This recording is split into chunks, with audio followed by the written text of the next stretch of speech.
আসসালামু আলাইকুম বন্ধুগণ, আজকে কর্মস্থল ছুটি হওয়ার পরে আমরা যাচ্ছি প্রাকৃতিক কিছু দৃশ্য দেখতে।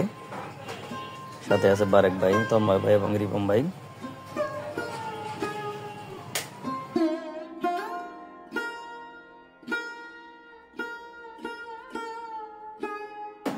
দেখতে দেখতে আমরা তালতলায় চলে এসলাম। তালতলার পরিবেশটা আজকে অনেক নিরিবিলি, দেখে খুব ভালো লাগছে।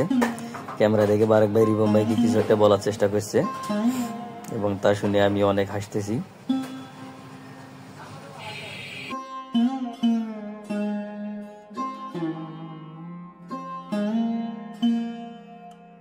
ভিডিওটি শেষ পর্যন্ত দেখতে থাকুন এবং ভিডিওটি ভালো লাগলে চ্যানেলটি সাবস্ক্রাইব করে সাথেই থাকুন।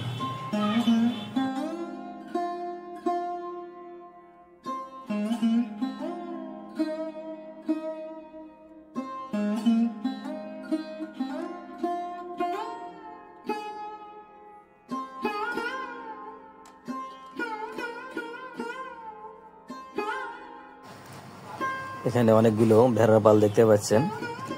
একসাথে অনেকগুলো ভেড়া দেখতে অনেক ভালোই লাগছে।